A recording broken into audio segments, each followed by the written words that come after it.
Sir आज ही के दिन हमने हेडलाइन देखी है पेपर के अंदर कि किसान आंदोलन जो है बैकफुट पे आ गया है क्योंकि वो लोग विरोध नहीं कर रहे हैं भाजपा की जो तिरंगा यात्रा हो रही है, वो जिले जिले में जाकर के तिरंगा यात्रा कर रहे हैं। उसके बारे में क्या कहेंगे? देखिए, ये कोई गलत तरह की हेडलाइन है ये।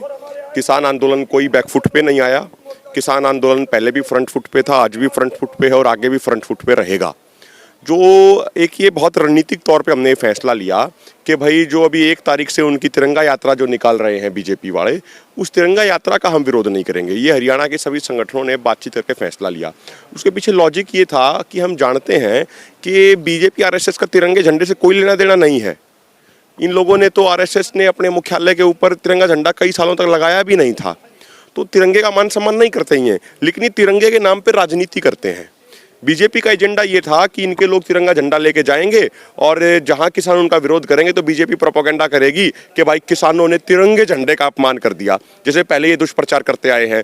तो उस दुष्प्रचार से बचने के लिए, उनके उस प्रोपेगेंडे को फेल करने के लिए हमने समय रहते हमने ये फैसला लिया कि भाई हमें जो तिरंगा झंडा है उसके मान सम्मान को, उसकी मर्यादा को, उसके स्वाभिमान को ध्यान में रखते हुए ये फैसला किया कि जो भी व्यक्ति अगले 15 दिनों तक तिरंगा यात्रा करेगा, जिसके हाथ में तिरंगा झंडा होगा, उसका हम विरोध नहीं करेंगे, क्योंकि ये देश की अस्मिता का मामला है। तिरंगा झंडा देश के लिए सबसे सर्वोपरि है।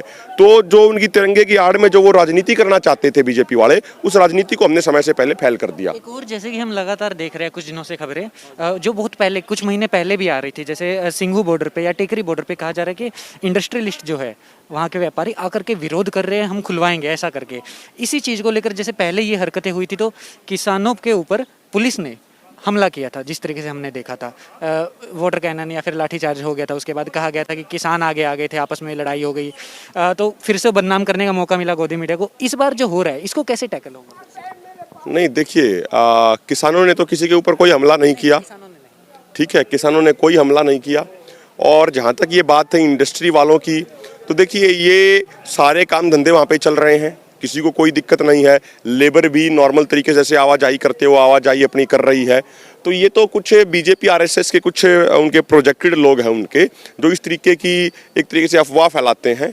पूरा जो लोकल एरिया है वो इस किसान आंदोलन के साथ है, कोई चिंता करने की कोई बात नहीं है। एक और लास्ट, आज का प्रोग्राम और जो 15 तारीख को कहा जा रहा है कि तिरंगा यात्रा की जाएगी संयुक्त किसान मोर्चा की तरफ से, ऐसी खबर है, तो उसके बारे में थोड़ा क्लैरिफिकेशन दीजिए। देखिए, आज तो यहाँ पे बार एसोसिएशन, हिसार की जो बार एसोसिएशन है, उनके धरने को चलते हुए 6 महीने हो गए। किसान आंदोलन के समर्थन में 2 फरवरी से इनका धरना चल रहा है, तो उसी पे आज एक कार्यक्रम था। और हम तो धन्यवादी हैं हिसार के सभी वकीलों के, पूरी बार एसोसिएशन के, कि वो तन मन और धन से इस आंदोलन का सहयोग कर रहे हैं। उन्होंने इस बात को समझा कि ये सिर्फ किसानों की नहीं, ये हर उस व्यक्ति की लड़ाई है जो दिन में 3 वक्त का खाना खाता है। उन्होंने अपनी जिम्मेदारी समझी और अपने जिंदा जमीर का यहाँ पे सबूत भी दिया।